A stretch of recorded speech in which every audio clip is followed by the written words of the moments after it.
Bajo fuego directo y en terreno montañoso hostil, fuerzas de Estados Unidos ejecutaron una operación de alto riesgo e histórica, como la define el presidente Donald Trump, sobre el rescate de pilotos en Irán.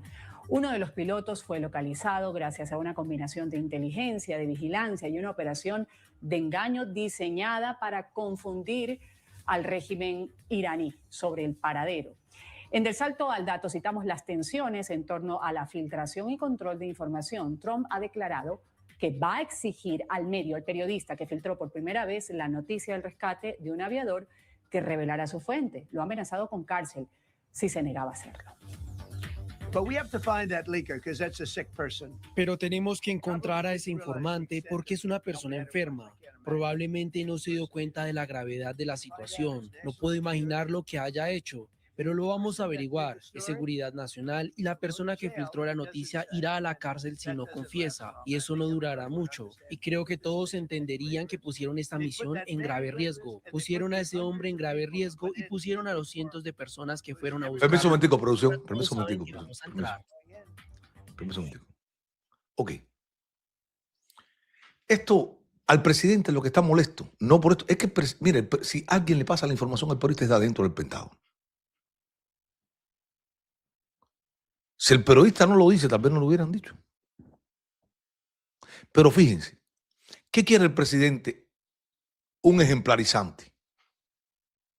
¿Qué pasa en Cuba? Hoy yo vi un documental de Cuba, alguien, libertad de expresión en Cuba. Creo que fue, no sé si fue una media de otro Cibercuba, no sé, que andan por Cuba también. Y aquí quieren crear un precedente con este periodista. ¿Por qué? Porque quieren coartar todo tipo de libertad. Así empiezan, escudándose en seguridad nacional. Así lo hizo Castro. En Cuba nadie se puede atrever a pasar información. Hubo periodistas en Angola que iban a pasar información del teatro de operaciones y lo llamó la contrainteligencia militar. Si tú tienes esa información, papá, a usted le metemos 20 años preso. Porque en Cuba no hay libertad de expresión. O sea, el presidente quiere y se está escudando en seguridad nacional para que algo que pasa en los Estados Unidos y es inconstitucional lo que quiere hacer el presidente. Vamos a seguir escuchando a la periodista. Adelante, ¿Qué productor. pasa? Trump arremetió con dureza en contra de la filtración de información sobre el piloto implicado en esta operación en Irán, señalado de revelar detalles sobre su situación y localización, que supuso, a su juicio, un riesgo directo para la misión, para la seguridad del propio militar. Trump ha calificado esta publicación de irresponsable, sugirió que difundir este tipo de datos sensibles podría acarrear consecuencias legales, insistiendo en que se trataba de información que nunca debía haber salido a la luz en pleno desarrollo de este operativo. Vamos a revisar inmediatamente sobre lo que dice la libertad de prensa en Estados Unidos, hablando de la primera enmienda que protege a la prensa desde 1791. No existe ley federal única que garantice el secreto de fuentes. Estados Unidos ocupa el puesto 45 en el ranking mundial de libertad de expresión. Cállate un momentico, producción, para ahí. Nosotros, este país, está en el lugar 45 de libertad de expresión. ¿Quién iba a decirlo? ¡Wow! Número 45, libertad de expresión. Y dicen que es la democracia número 1 del mundo. Y estamos en el número 45. Si estamos en el número 45, déjame decirte algo. Se está violando la primera enmienda hace años en los Estados Unidos. Porque era por constitución para que fuéramos el primer lugar del mundo. Y estamos en el lugar 45 en libertad de expresión. ¡Wow! Yo me he quedado frío con esta noticia. Adelante, producción. ¿Por qué importa? Bueno, asociaciones de prensa están señalando que sin fuentes en un medio de comunicación, ya sea una persona, documento, institución o hecho que proporcione información para elaborar una noticia, muchas historias simplemente no existirían. Las filtraciones, desde abusos militares hasta escándalos políticos, dependen en gran medida de confidencialidad. ¿Cuándo las fuentes cambiaron la historia? Bueno, tenemos aquí algunos casos. Watergate, por ejemplo, en 1972, que ocasionó la caída de Nixon. El Pentagon Papers en 1971, que revelaron secretos de guerra. Wikileaks con Snowden, una vigilancia global expuesta. El 70% de investigaciones periodísticas relevantes usan fuentes anónimas, según estimaciones académicas. Permiso un momentico, producción. A ver, todos estos casos que la comunidad americana y el mundo se ha enterado es gracias a los periodistas. El Watergate, los Pentagon Papers, lo de Snowden. Nos enteramos por la prensa que estábamos sujetos a una vigilancia inconstitucional del gobierno americano. Una idea de Bush y de Barack Hussein Obama. Snowden, que está en Moscú, que huyó porque no pudo con su conciencia. Porque se lo dijo a su novia en Hawái, en el mar, porque fue al mar y dijo, no puedo hablar aquí, hay que hablar en el mar. Porque el televisor no está escuchando. Todo eso no tenemos por Snowden. Todo eso no tenemos por Snowden. Y le dijo, me voy porque no puedo con mi conciencia.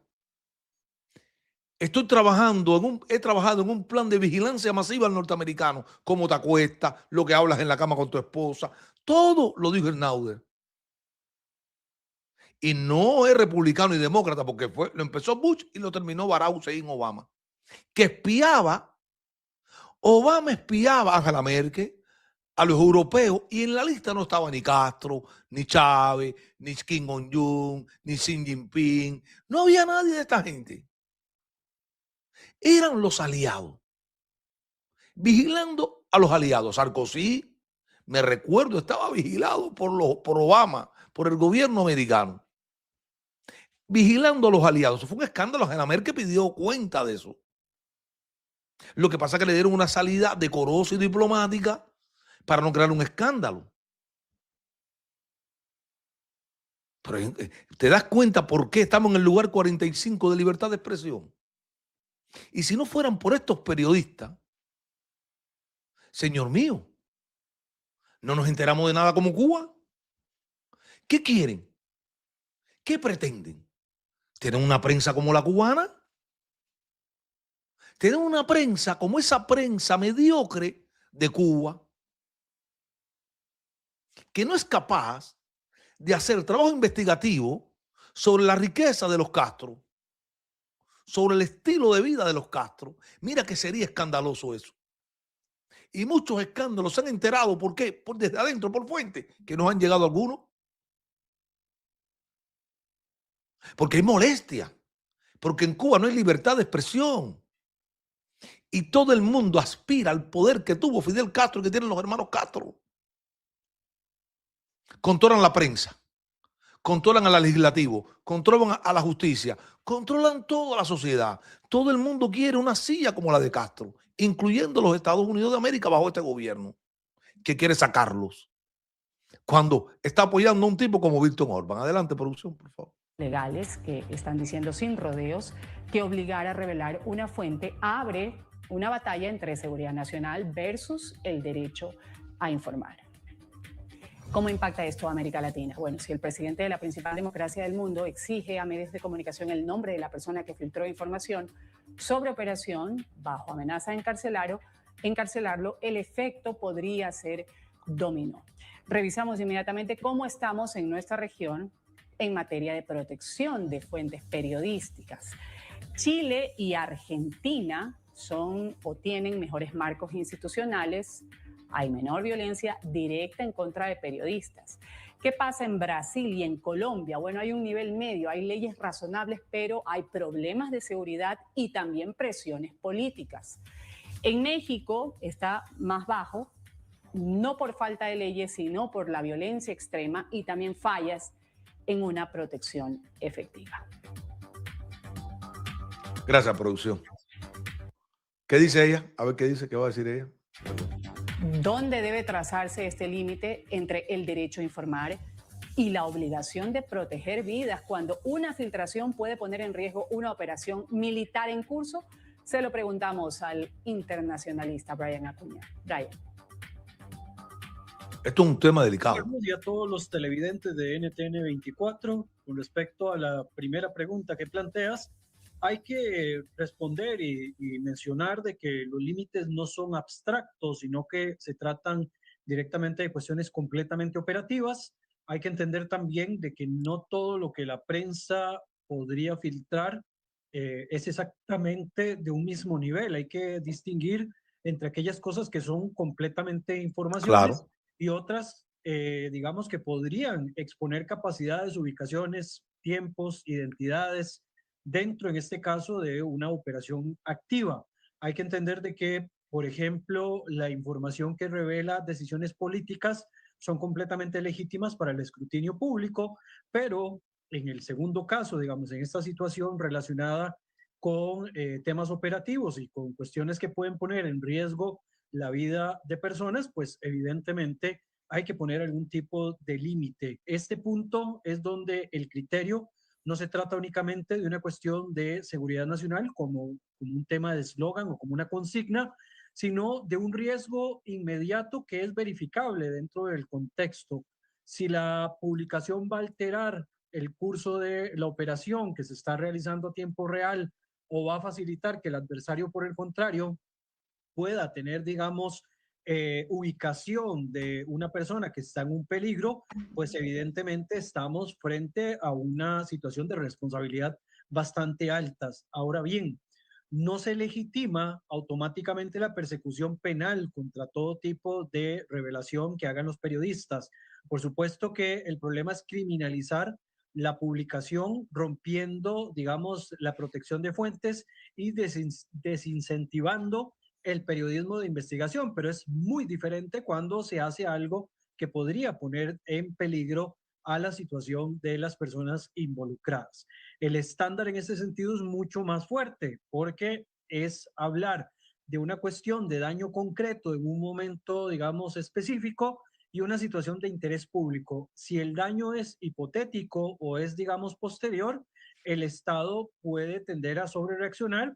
Sin embargo, si es inmediato y hasta específico, los medios suelen aplicar autocontención, también retrasos, sin necesidad de una coerción estatal y de esa manera, digamos, tratar de mantener un equilibrio. En el fondo, este mismo equilibrio no se va a lograr judicializando a los periodistas, sino con protocolos entre los medios y el Estado en contextos sensibles, como en este caso, digamos, relacionado con la situación en el terreno. Cuando el poder político exige revelar fuentes, deja de ser, digamos, un tema de seguridad, pasa a control de narrativa, ahí sí se atraviesa directamente hacia una situación completamente distinta y completamente anómala hacia los, digamos, los contextos que se quieren realizar. Entonces, Brian, ¿puede invocarse la seguridad nacional para restringir la libertad de expresión sin que necesariamente haya una apertura de puerta a la censura de información, que también es de interés público? De que sí hay posibilidad, digamos, de invocarse, pero el problema es que entra en una categoría bastante flexible, muy elástica. El término de seguridad nacional va a funcionar tanto para proteger una operación legítima como para ocultar errores que puedan ocurrir en el proceso, abusos e incluso decisiones que pueden ser catalogadas de impopulares. Si no existe algún tipo de control real, pues esto puede llevar hacia una cuestión de censura que finalmente podría ser incluso contraproducente.